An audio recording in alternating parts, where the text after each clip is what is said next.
part of the Press Play Podcast Network. Look up in the sky, it's a bird, it's a plane, This is Jason J. Lewis, the voice of Superman on Justice League Action. This is Mark Waid, writer of Superman Birthright. You're listening to the Krypton Report.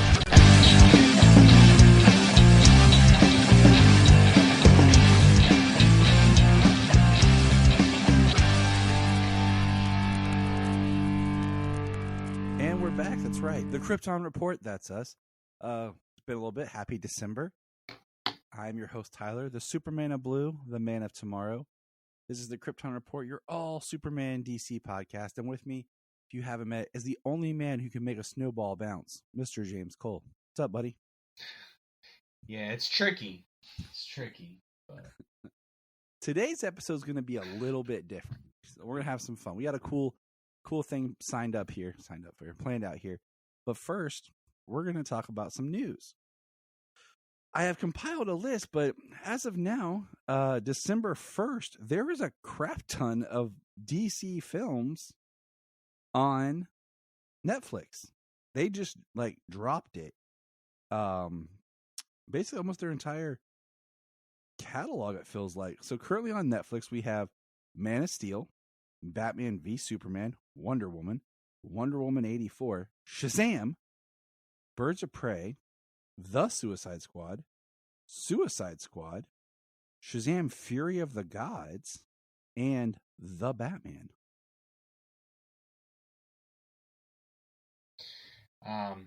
yeah, I mean, it's clear that the time they've spent searching for income routes to draw some extra money from the DC brand is why they sent it over there.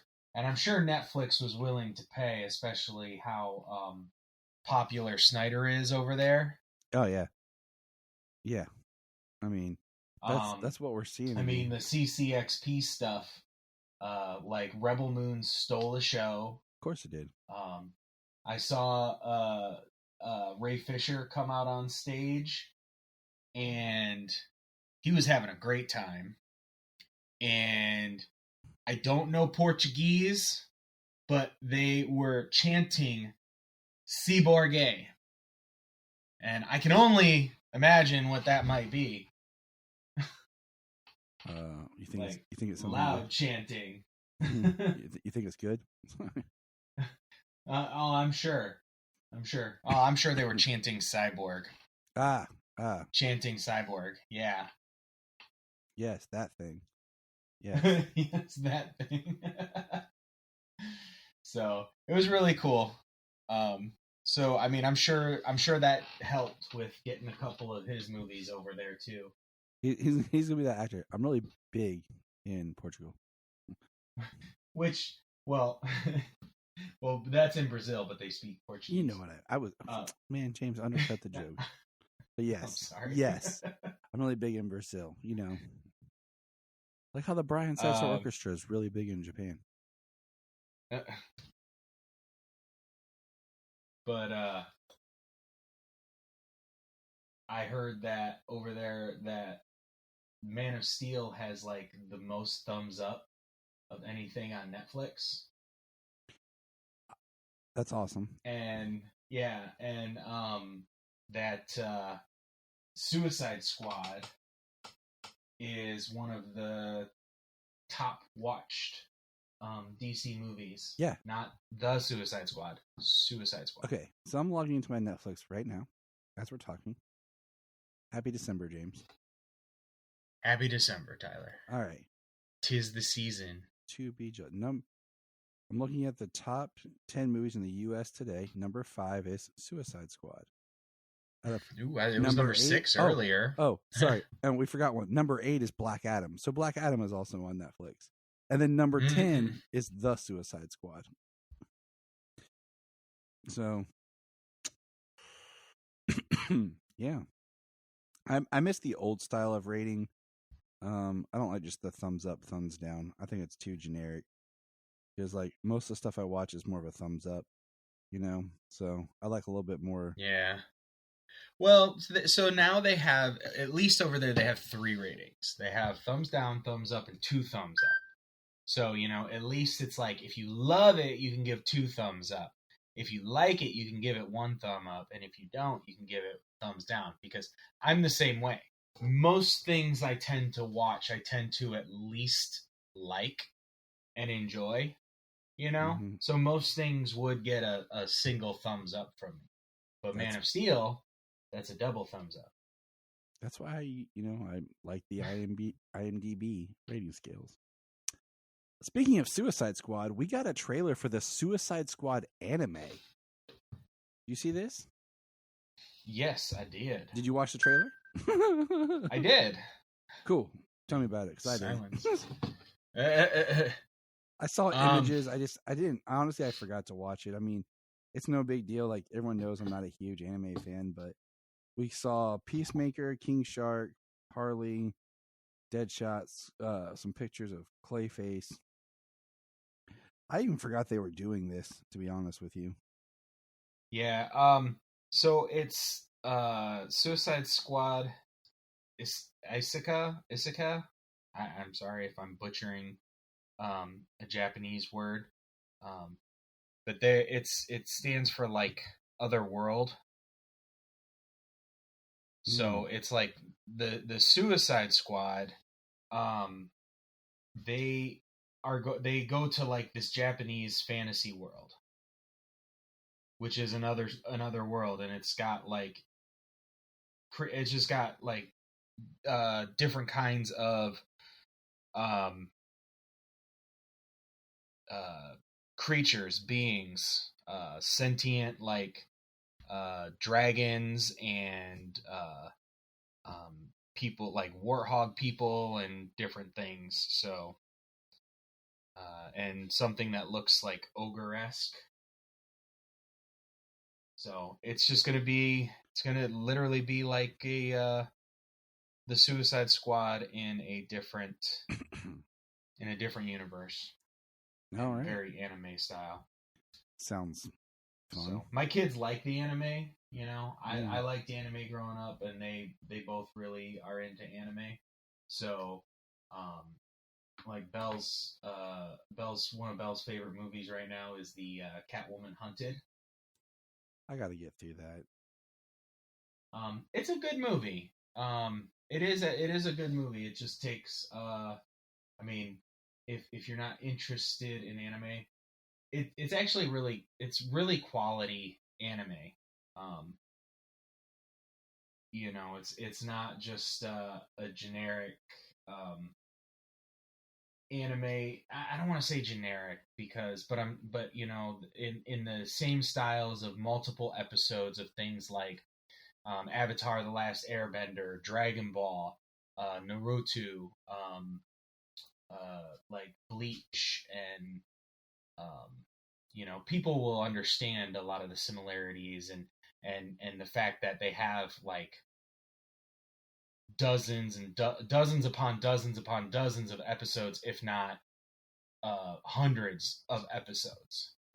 So it's a certain anime style, and we have an understanding of television animation versus movie animation. Yeah. The quality, the time, the effort that's able to be put into those things. So the style of anime in that is really good, and compared to like things like Batman Ninja is a very particular style. That one's hard to watch, man. and I don't think that Catwoman Hunted is near that line of animation style, which I think would make it much more bearable for you to watch. I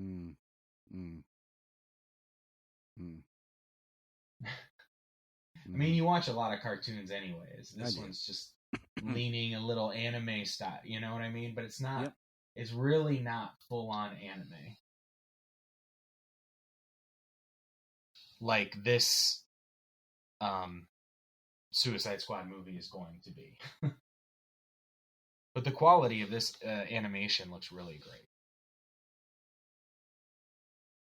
great. We shall see. Speaking of animation, we got If it another wasn't for the trailer. holidays, I'd have Justice League Ruby Part 2, but I don't have that yet. Mm-hmm. We got our next trailer for Crisis. Yeah. The one that disappeared that day. The the trailer that is for the first part is interesting. I haven't watched them enough to compare everything, but it definitely looks like the first trailer, Crisis Part 1 is going to involve the Earth 3 and the what do you call it? Why am I blinking what they're called? Crime Syndicate. Jeez. The Crime Syndicate. Yeah. Yeah, so like we see them a lot. We see the Flash in trouble. Of course, we see the Flash in trouble. And then we got our release dates. And I find this very interesting, James, because January 9th, the digital will drop. The Blu-ray will drop January 23rd. So they're going back to a staggered doing release. that.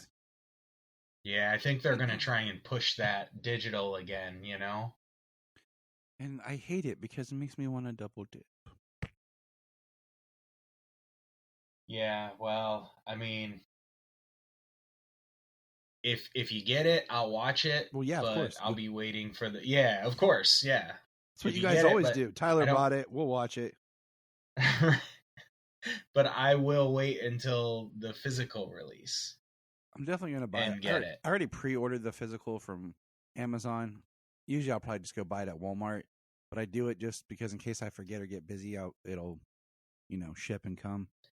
So. Yeah. Well, these days you got to get there. You got to get there like the week it drops because they remodeled Walmarts to look kind of like crappy Myers, and they eliminated so much of their physical media DVD Blu-ray section. Oh yeah, it's still a section there, but if you don't get it when it first comes out, like it just gets lost in the fold, and then stuff that you think would be available to find, you can't find. It's like they just sell stuff, and then whatever's left over they'll keep. Like, yeah. And it sucks because it's like physical media, we want to buy it, but you don't have it. So why else do you think we order it from Amazon? Or like, I could order stuff from Walmart and pick up in store, but whatever. So that's the release on the Crisis. Excuse me. And that's all. So you had the chance to watch the trailer now. Last time we spoke, that trailer. So this trailer that came out was a trailer that was leaked the same day prior to the trilogy trailer announcement that came out that day.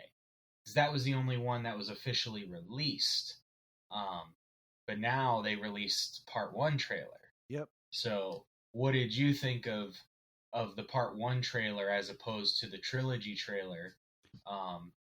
Because there's a lot of characters in the Part 1. I mean, it definitely sounded like that was George Newbern's voice on one of the Supermen. But like I said, I haven't sat down and compared the trailer with the trilogy trailer to really see if I can dissect what's in the first movie compared to what's going to be in the other movies. Well, I don't mean to dissect like what's, because it's clearly going to be a more it's going to be a faithful adaptation of Crisis in a manner that fits with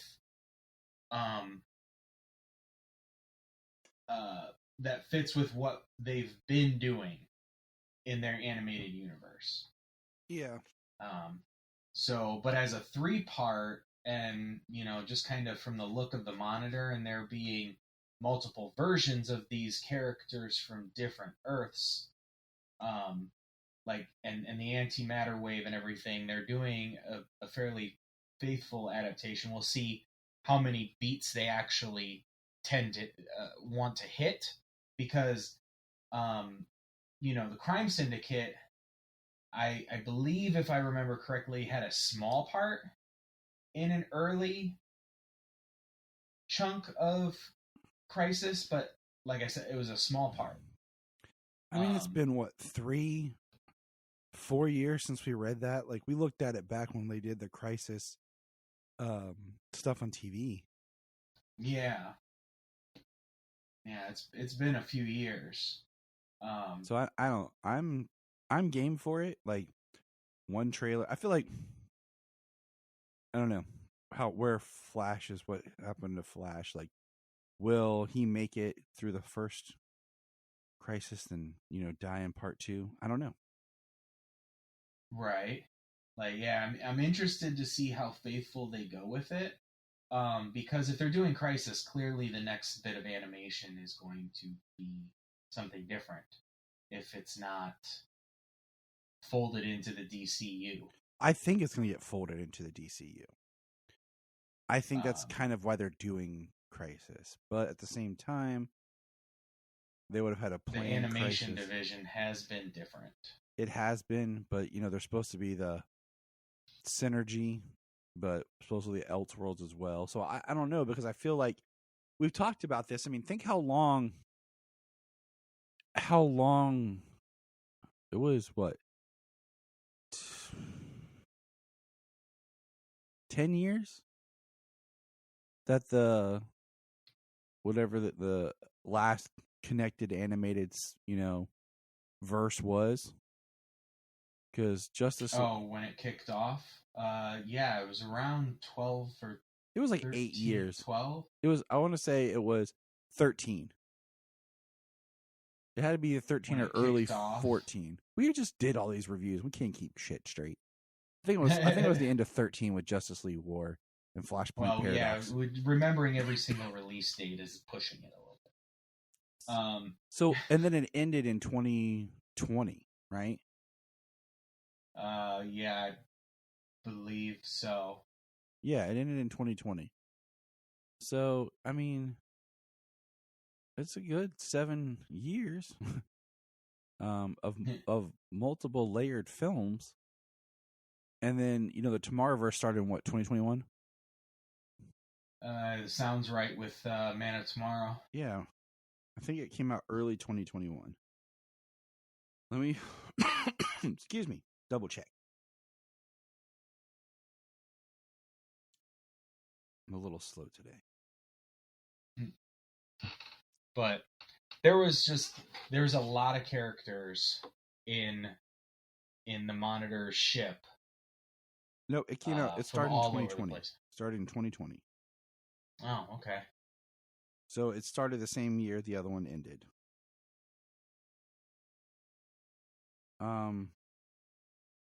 But so here we are in 2020.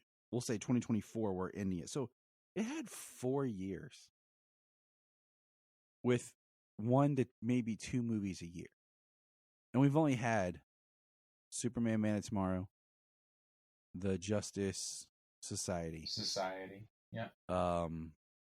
The 2-parter / 1 of Long Halloween. So I'll count that as 1 movie. Yeah. Then the Green Lantern film, the Legion film, and now then we had World, which I still was disappointed with. That's 6 movies, and then 7, 8, 9. So it'll conclude with 9 movie run. And then 9, we'll say 9.5. We'll throw in with Constantine. Right. It was a short, but it connects the 2 different ones. So 9.5. That's not bad. But still, we had like that many just Batman movies. With the last connected universe. So yeah, that's funny. Because we had what? We had the Damian trilogy, 2 Teen Titans, 2 Justice League Darks.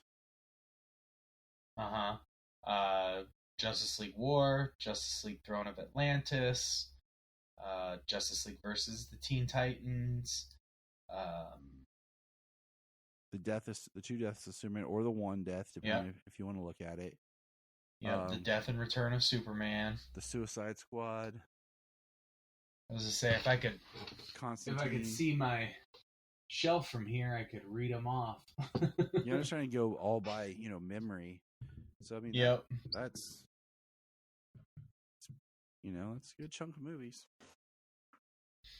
Yeah, the last universe had a lot of movies.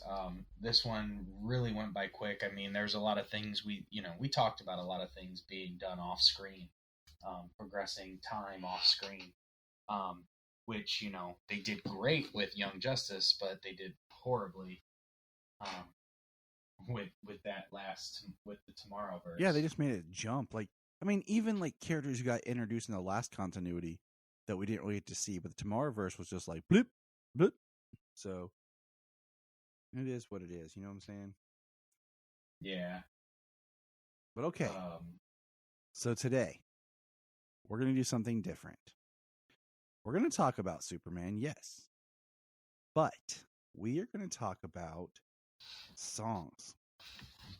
We are created our own Sounds of the Man of Steel list. That's right.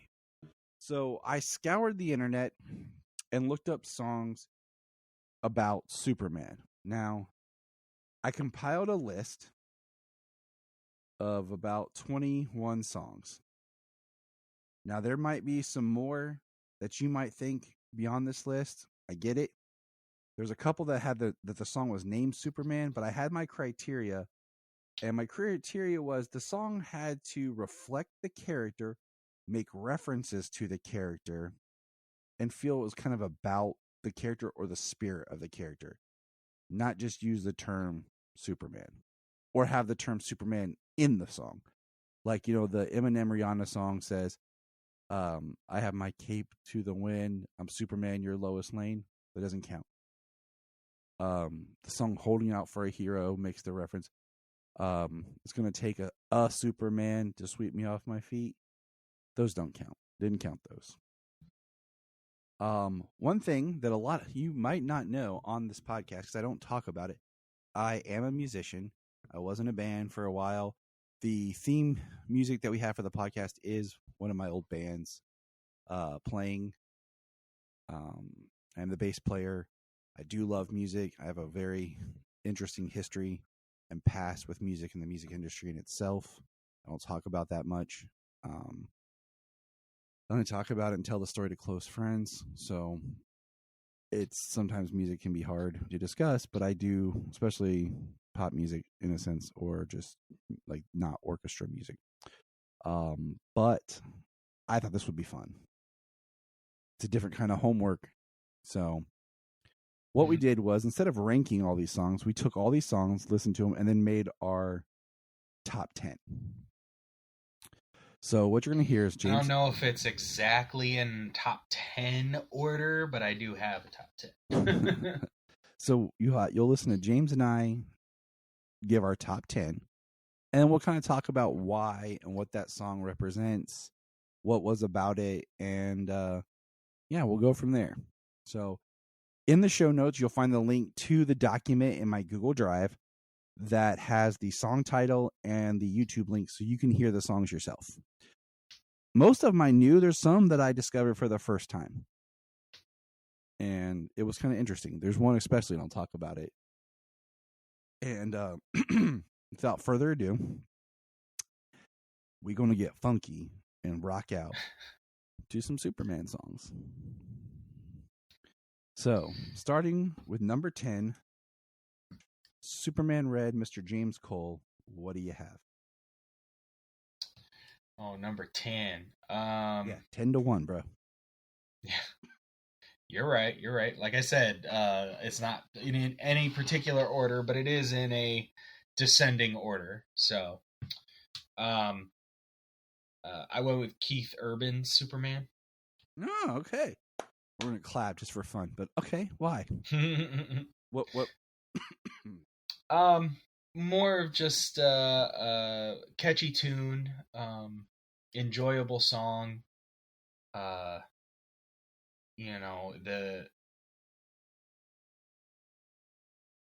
It's just, I mean, that's kind of it, it's something that I could listen to.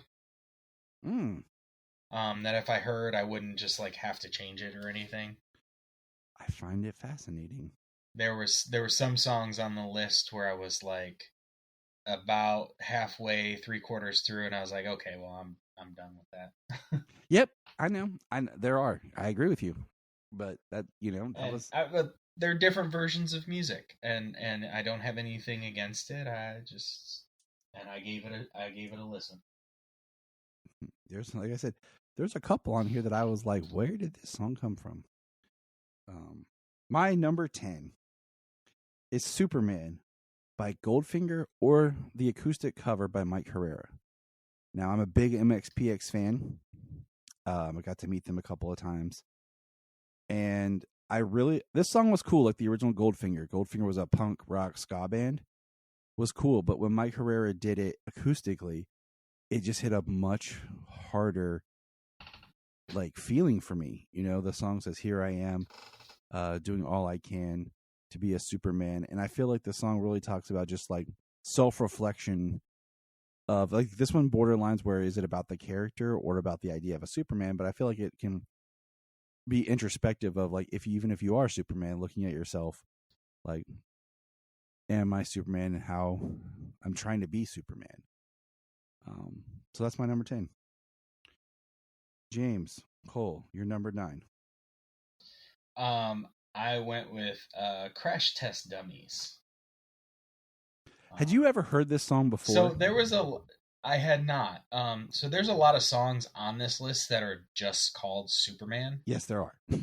So so I think that's the name. I just wrote the band on this one. I think that was the name of the song. It's Superman's Song is what the title is. Okay. Go ahead. I had never heard. Okay, so I had never heard I've heard of the band. I don't believe I've ever heard anything they've ever done, and I have not heard this song before. The reason that it's number 9 on this list, it's extremely unique, and it's a very interesting way of telling stories through song. Yes. Like they very much just talk about, reference Superman and things he does and Lois Lane, and just, yeah, it's it's interesting.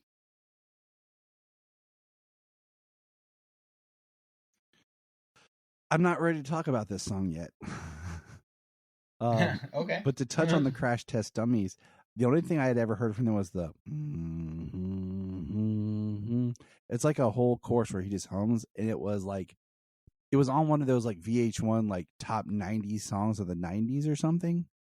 They used to do those countdowns or whatever in the good old days. Yeah. And they were on there. But yeah, we'll talk. This will be back.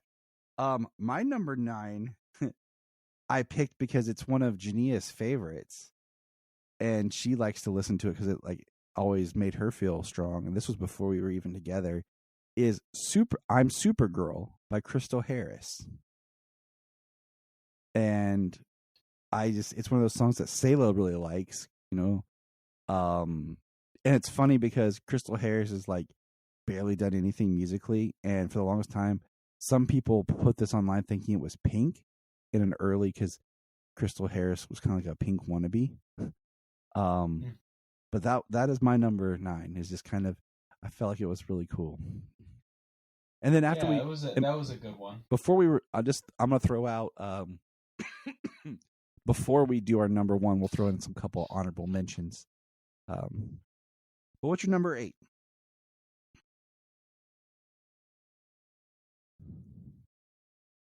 Okay. Well, apparently I started one too low. Either way. Huh?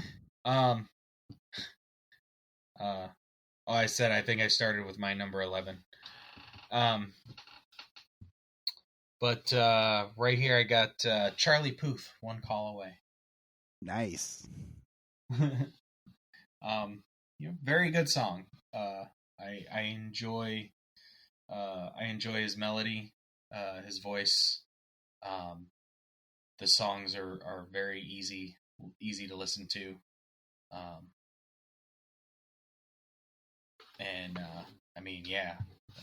It's pretty good. It is. It's on here because of the dialogue of the song, but also the song was featured in Supergirl, the TV show. And it's Jania's ringtone.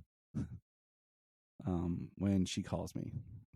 Oh, nice. And it's been that way for a while because she is my Supergirl, my Lois Lane, and my Wonder Woman, all wrapped up into one. My number 8, as soon as I find it, is from this little pop punk band called Good Charlotte. It's called Superman Can't Walk. And I liked it just because it talks about, it referenced Superman, Lois Lane, and even makes a reference to Dr. Evil in it. But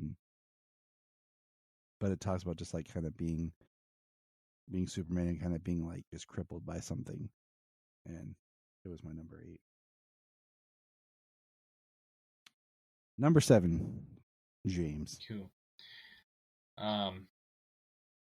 Well, actually, I'm gonna be going. This is my actual number 8, but I'll do number 8 and number 7. Okay, I said, I accidentally started with my number 11. All right, so you want to throw in your number 11 real yep, quick? I'm gonna throw it real quick. My number 11 is Superman by Unwritten Law. Unwritten Law is if you kind of catch, you'll figure out my groove, is a punk rock-esque alternative band that I got to meet and see back in the early 2000s. And the chorus is, "Oh yeah, I'm Superman. Here I come to save the day." I love this song, but it just barely made the cutoff. Yeah. So that's my number 11. So we're making our top 11 songs. All right, James. That's my number 12. So anyways, number 8 is Laszlo Bane, I'm No Superman. Also known as the theme from Scrubs. I was gonna say, I think I think that's where everybody would know it from. I'm No Superman, the theme from Scrubs. Very nostalgic for the show.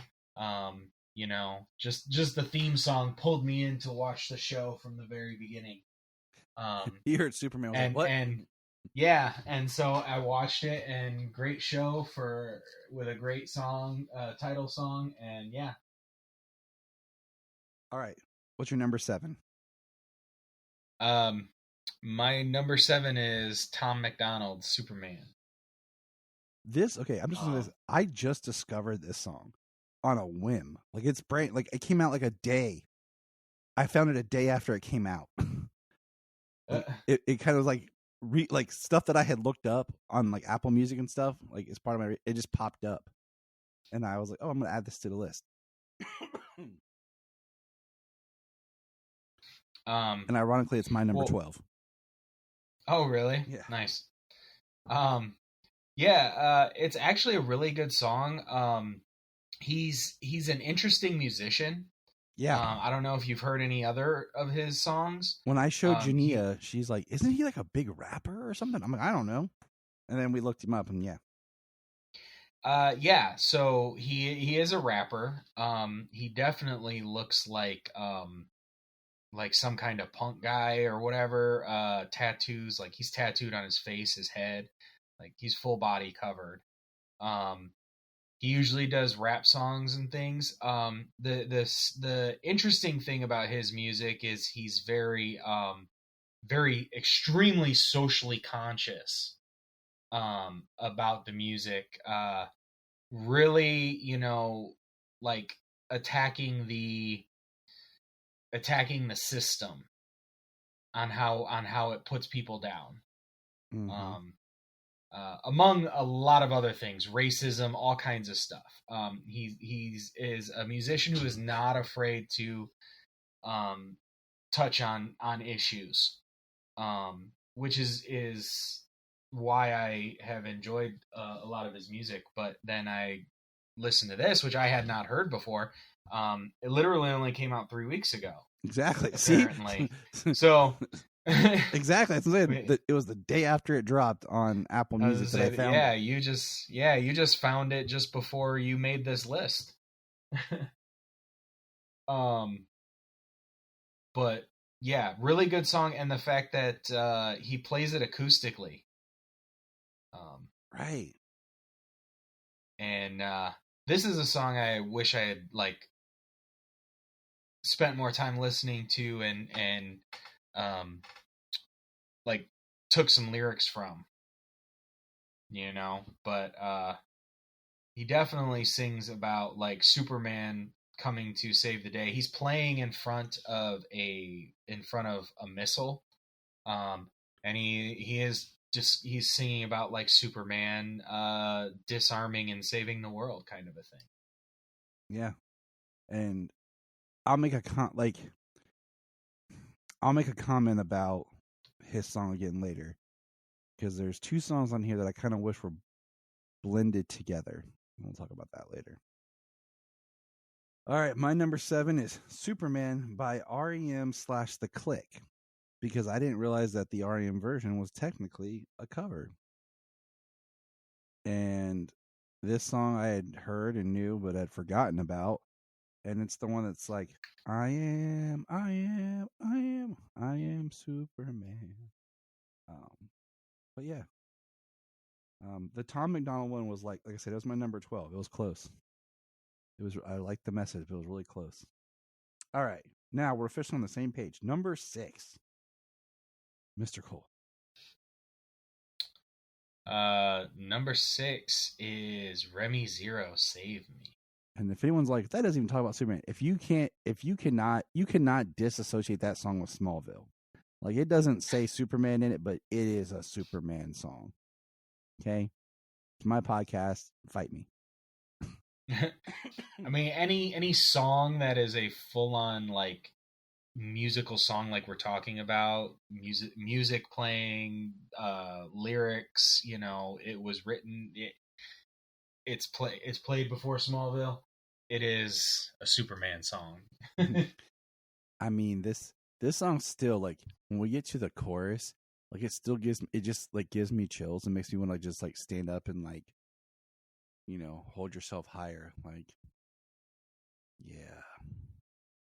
Yeah. Even though the band is broken up, it just we makes you feel always good. remember this song.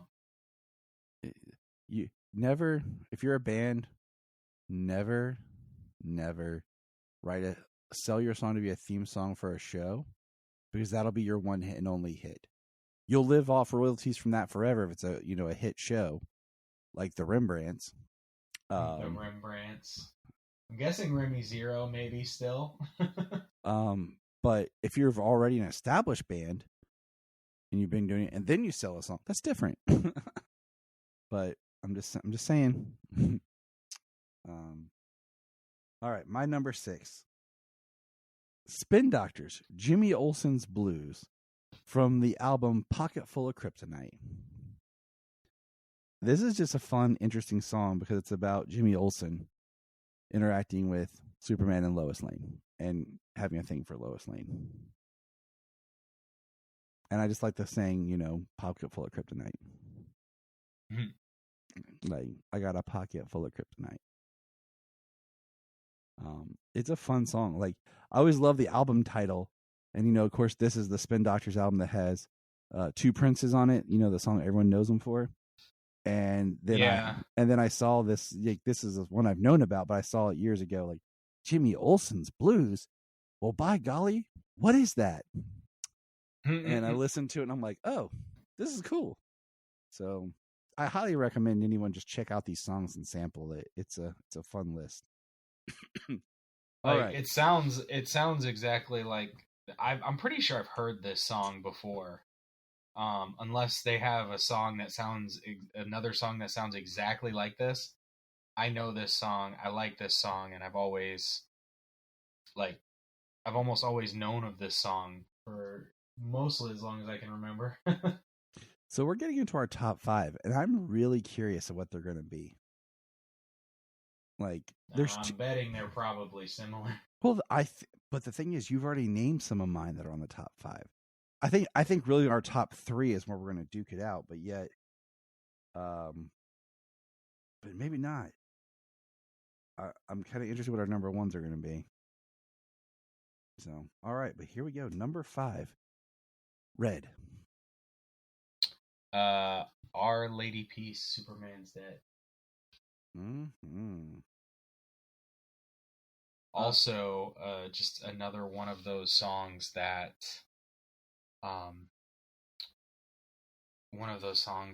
like I've known for years. Mm-hmm. Just really good song, really catchy beat. Something that, listening to the radio is, would have heard on the radio. Oh, I remember it coming out because his voice is just why. It's just Yeah. Now I did see Our Lady Peace in concert, and they played this song. And the irony is they were on tour with another band on this list. Yeah. And you know what? I probably saw that band with somebody else, not Our Lady Peace. So I will mention when we get to that band. Me too. Who it'll be. But I'm assuming we're still talking about the same band. We probably are. The only thing is I will say about Our Lady Peace in concert was their song at the time was I think it's called Gravity, and it has a really big chorus on the recording, but live it was like not that thick full chorus. I don't know because they weren't going to play with backtracks and it had like orchestration on the album, so it felt so weird when they played it live, and it was just like this very thin chorus. You're like expecting this big kind of swell and like Excuse me. But right, my number 5. Oh, go ahead. Well, I was just gonna say before we really get into it, because I probably have a little more to say about these other ones coming up, but the fact of Tyler being a musician, he has like some more insider appreciation for the songs, whereas I'm just a music enjoyer, just a listener, just enjoy. Like some of these I've actually like learned to play or have played for fun. I enjoyed playing instruments, but for me, when it never really came down to like the whole rhythm and making the music, it was kind of like just trying to play the notes in the order and the way that they're set and timing and everything. It felt way more technical to me. Gotcha. I believe everyone can play. So it didn't really work out. Everyone can play an instrument. They just have to find the right one. That's my core belief. My number 5 is Superman's song. I played the violin pretty good when I was younger. I tried the viola. That's where I started. I started with the viola, and then my school got an upright bass, and I did that, and that's what carried me on. I took guitar lessons just to learn. I took drum lessons just to learn, because just to get the rhythm. And I would have liked to have kept. I didn't want to be a drummer, but I would have liked to have kept up with the lessons just to help practicing the different coordination it takes to play drums. Well, it's just, speaking of drums, it is very different coordination just from playing Rock Band. It is incredibly different coordination to play the drums than it is to play, because I played a guitar, and I played a violin, and I played a piano, and it's very different playing the drums than it is playing. I could never play Rock Band because I always wanted to play it like with a rhythm, like I was playing an instrument, but you're not. You're just playing with. You're playing it like a controller. Like I actually played it with a controller one time and did better than trying to play it with like the faux instruments. But yeah, well, I think especially since you know how to play like the guitar, I think maybe if you knew how to play the drums and you were playing the drums and you played it on a higher difficulty, that way like you were going all over for all of the colors, it might feel a little different. But I can absolutely see that, it's playing music with a control. Yeah, I'm not a gamer. But my number 5 is the Crash Test Dummies Superman song. I had never heard this song, and I feel like out of all these, this was probably like the diamond in the rough, because it is an older song, and it is so somber and mellow, but it's a beautiful story of Superman. The chorus is like Superman never made any money. It started off weird because like Tarzan, I'm like, Yeah. okay. And then it goes like Clark, and I was like, okay. And then like it mentions, never fighting Solomon Grundy. He's like, they had to move on, forget Krypton. I'm like, okay, like this song is pulling references and really digging into like the mythology of this character. And it really was a reflection, I think, of Superman and like just telling his story. And it was just like, why is this song not more well known in the Superman community? Right. So I think the interesting like starting off with Tarzan and then the whole middle section being like talking about Superman and then kind of doing a little Tarzan thing in the end, but then turning it back around to Superman is a little interesting and weird. Yeah. But otherwise, like you said, like the mythology telling like that story the way he does about Clark Kent and Superman, yeah. It was a good song. Very unique. All right. James Cole, number 4.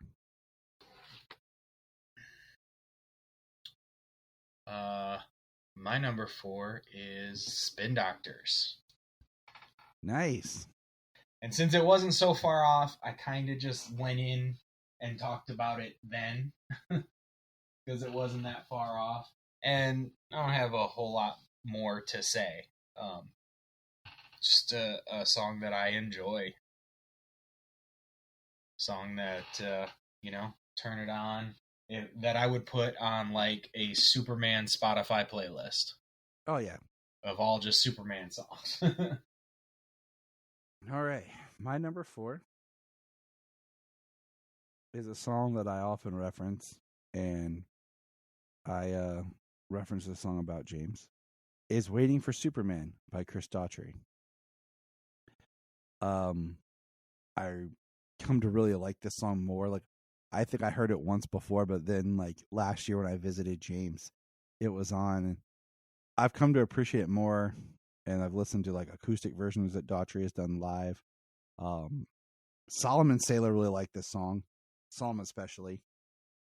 Of course, like, it's a story of a girl wishing she was dating, Superman, and she's waiting for like her Superman, but yet there's enough references that actually be about Superman.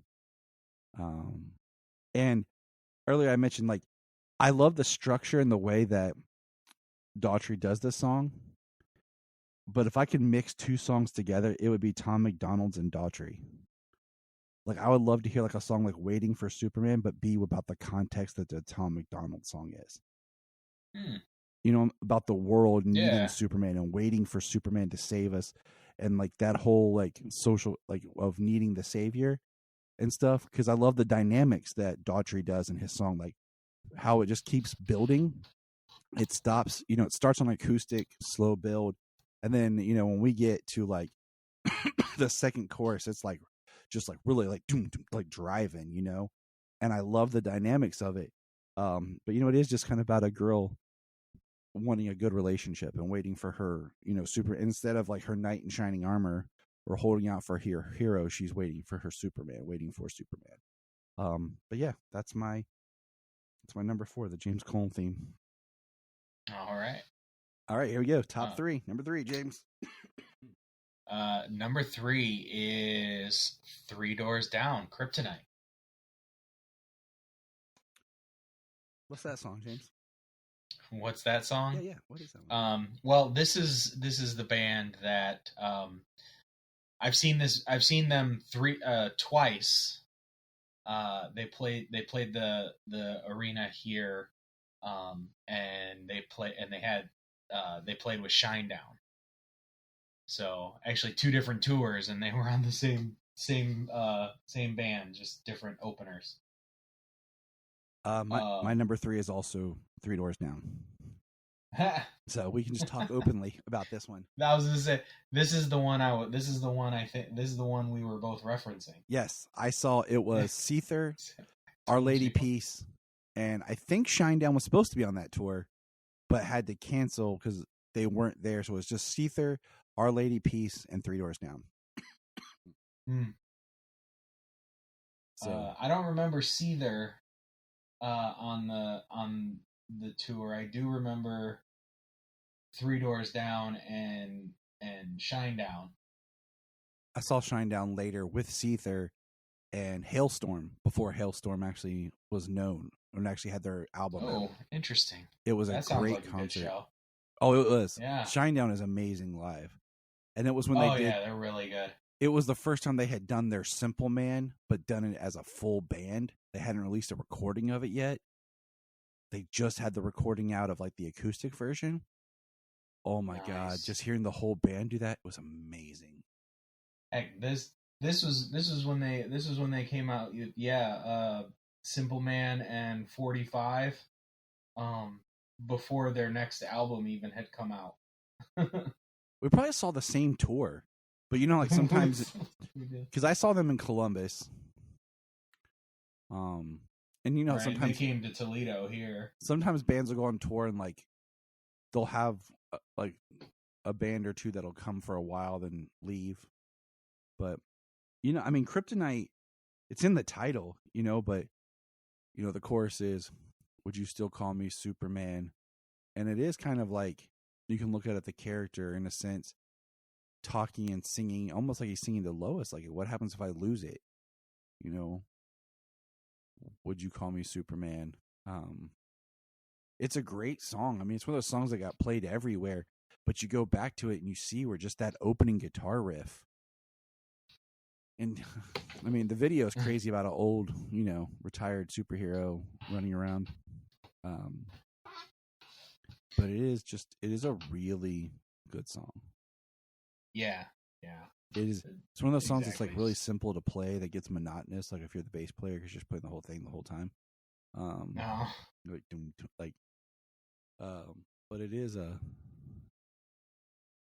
Yeah. It's definitely a banger. Everybody knows the song. If you play it, everybody will have a good time to it. I think I know what your number 2 is. You want to guess or? No, I'm not going to guess because we're about to do it. But I'm like, just based on where we're at, I'm like. Well, yeah. Well, my number 2 is Five for Fighting. Shit. Nice. I would have been wrong. I mean,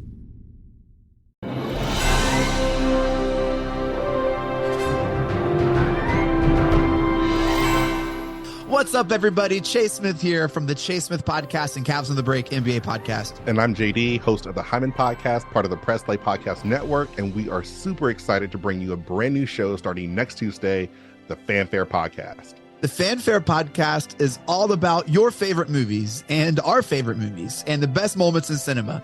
To help guide our discussion, each episode will feature one classic, and we will grade this movie using a report card-like scale A through F. We're going to be grading categories like acting, directing, cinematography, the score, and even the movie poster itself. And when we're not featuring a movie report card, we'll be sharing our movie rankings, franchise deep dives, actor and director interviews, and everything in between. Movies have been a major part of our lives, and we cannot wait to share our thoughts with you. Our premiere episode will drop Tuesday, June 27th, and JD and I will be reviewing Raiders of the Lost Ark in preparation of the release of Indiana Jones and the Dial of Destiny on June 30th, the 5th installment of the franchise. Join us on the Fanfare Podcast, available on Apple Podcasts or wherever you listen to your podcast. Hello, Brooks here with the Books with Brooks monthly book club podcast. Here's how Books with Brooks works. We read one book a month, and then we talk about it. Classics like Stephen King's The Shining, debut novels like We Are the Brennans by Tracy Lang, and tons of other compelling, life-changing stories, one book and 1 month at a time. So come read along with us, and then listen in. Here at Krypton Report, we believe in the power of podcasting, the power of speaking your voice and speaking something that comes from you. So here's a couple of podcasts you can check out with people sharing their voice. I am Brian Peters, the creator and host of Gravely Amusing. For the past 30 years, I've studied the history of gods and monsters in pop culture and our world. As a student of theology and history, I've tried to understand evil and its impact on us. As a writer, I've tried to share this knowledge. As a comedian, I've tried to make people laugh as I do it. But as a man-child, I'm still that scared 7-year-old boy. Join me as I share the history of horror and sci-fi, discuss classic and modern pop culture, and share a creepy story or two. This podcast may scare you, it may horrify you, or it may leave you gravely amused. Listen to Gravely Amusing on Apple Podcasts, Spotify, iHeartRadio, and wherever podcasts are found. Follow us on Twitter at Gravely_Amusing or on TikTok at Gravely Amusing. Hi, I'm Taria Maynard, and this is my co-host, Jania Patrick. We're a couple of sisters in Central Ohio who created a podcast. Our podcast is called The Confessing Heretics. The basic premise of the podcast right now, as we see it, is we're going to talk to you guys about our stories in religion, would you say? This podcast is about sharing our truths, our religious traumas, and our histories. We'd love for you to join us on our journeys as we talk about our pasts and discover more about ourselves along the way. We will be featured on Facebook, Instagram, TikTok, and YouTube. Just look for The Confessing Heretics. We have a $1 Patreon. Yes, I know everyone asks for money, but our $1 Patreon each month gets you commentary tracks for releasing movies, DC movies. It gets you my Requel series where I pitch ideas about movie sequels, prequels, or whatever. It also gets special bonus episodes of whatever else some of the friends of the network chime in and drop. So check that out for $1 a month. That's all we ask. Keep it cheap, keep it simple, and help us keep going. Check out the link in the show notes or Patreon Krypton Report. Follow the link in the link tree or in the show notes below, patreon.com/Krypton Report. This is Dan Jurgens, and if you want to have a good time, keep listening to the Krypton Report. So I definitely would have been wrong, but you know, yeah, what you got? Interesting. I'll definitely have to ask after we get there, unless my number one is whatever. It better be, or else I'll be really shocked. But I'm pretty sure you probably know exactly what my number one is at this point. It's a really good song. Really great song. Emotional. Really speaks to Superman just being a person who goes through emotional turmoil like the rest of us. Yeah. And they played it on Smallville at least once, maybe twice. I totally forgot. It was on Smallville. It was, they had this song on Smallville, and it was actually the first time the word kryptonite was ever said on the show. Was in this song, because they hadn't actually used the term kryptonite yet when the song played.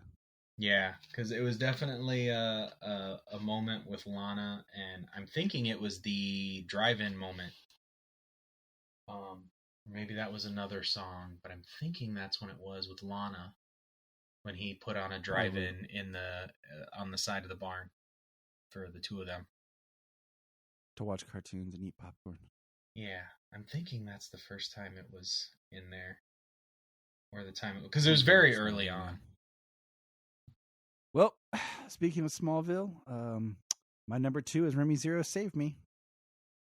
I just feel like this is a song that's like, it's so synonymous with Smallville. And, the chorus is Somebody Save Me. It's like this, it's like the anthem for the person needing Superman. And at the same time, if you look at it in the context of Smallville, like Clark sometimes needs saving from himself and his self-doubt, but he does a whole lot of saving in that show. I was gonna say it's like the coming from the perspective of the person needing saving. I'm like, that's every single episode. Like, it's a perfect song. So here we go. Number 1. And we would have honorable mentions here, but we already named some since James started on 11. It wasn't Number numbered. one. It was just on a checklist on my phone. All right. What is your number one? My number one is Daughtry, Waiting for Superman. Yep. See, I thought that would be your number two, but Oh yeah. Okay. yeah. That's what I was kind of thinking. But yeah, I mean, for so many of the reasons that you said, one being, you talked about you being here and listening to it because it was playing. It was playing for the baby. The baby is a rockhead like all of us, certainly like me. Her nap time music has been disturbed. Well, it's a little different now. She's 2. Things have changed. She's not exactly like laying down for a nap, and we use more soothing sounds. But for a long time, she wanted music, and it was always Disturbed and Five Finger Death Punch and Amy Lee, Evanescence, and Daughtry. And she really liked Daughtry, and I mean, that's part of why, if anybody's seen my Spotify story, that Daughtry was like my top listened to artist of the year. I'm surprised Waiting for Superman wasn't the top song, but honestly, that was a Spotify random thing playing. You know what I mean? Playing a song more than it played others. But yeah, and the music video plays out that story of the song of a girl waiting for her Superman, somebody to save her, and care for her. And in the music video is I'm blanking on the actor's name, but he was John Connor in the Terminator television series. Oh, the Sarah Connor Chronicles? Yeah, the Sarah Connor Chronicles. He was John Connor in that. And he plays a young man who, in his own right, is downtrodden like the girl waiting for him. And he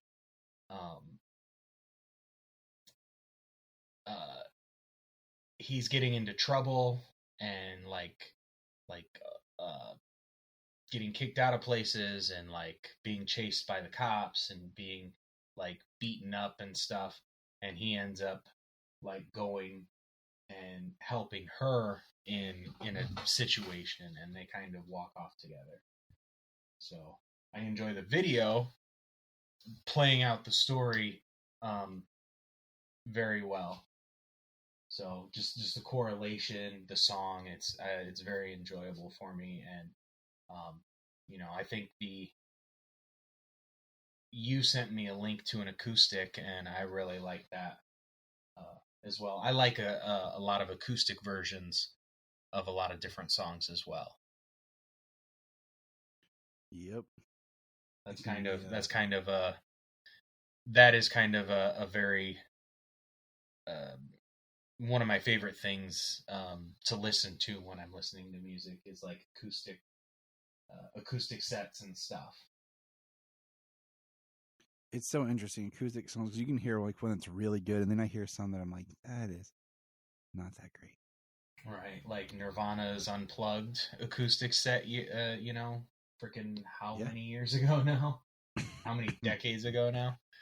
See, I love when you can do a good acoustic and you do, like, you make the drums more, like, drums are an acoustic instrument, but like playing with some brushes, but then you get a good acoustic electric bass, thrown in there. Like, I'm not a huge fan when people do quote unquote acoustic songs, but then they throw in a piano.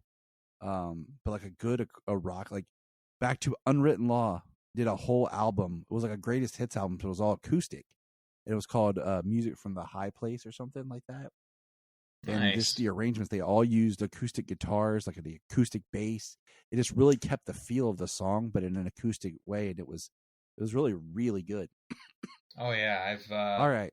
I've got a bunch, or at least I did at one point. There's a Beautiful Lie. There's an acoustic version of that that's really good. Some Aaron Lewis playing some acoustics. Oh crap! What's some other ones that I've listened to over the years? I'll think about that.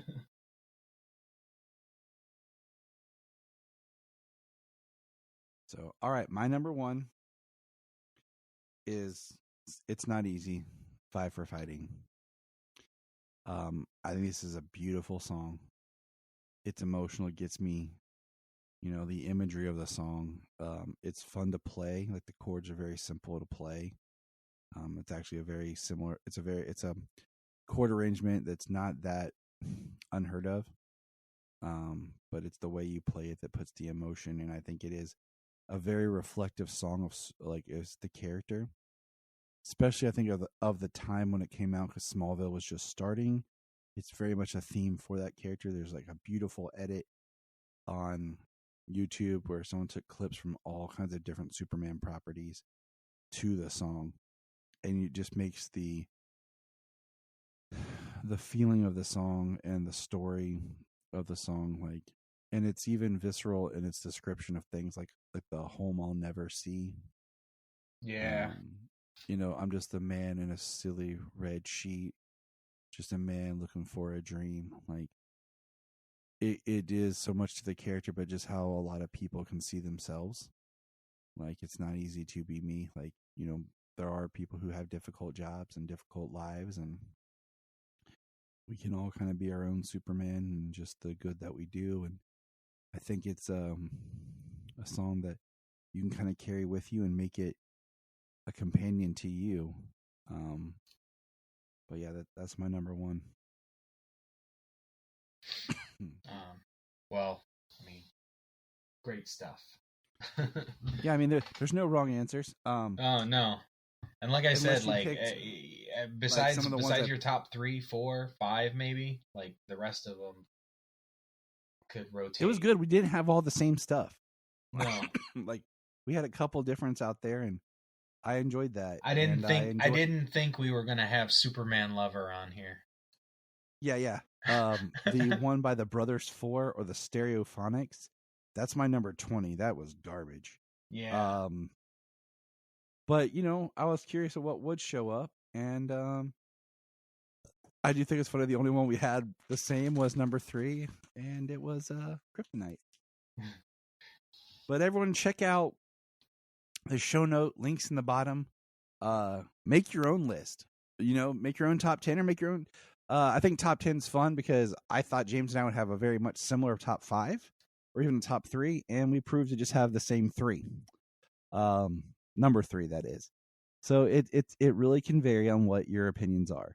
Check it out. Let us know. And remember, look up in the sky. We just want to say, if you've enjoyed this podcast, please check out other podcasts on the Press Play Podcast Network. If you are like Tyler and James and can't get enough Super Talk, check out these other podcasts. Digging for Kryptonite, Supergirl Radio, The Last Sons of Krypton, The Superboy Legacy Podcast, All-Star Superfans, Superman the Animated Podcast, The Aspiring Kryptonians, Always Hold On to Smallville, The Geek of Steel, and Truth, Justice, and Hope. Remember to check out Krypton Report on all social media platforms. Go to linktree.com/Krypton Report. You find all of our information.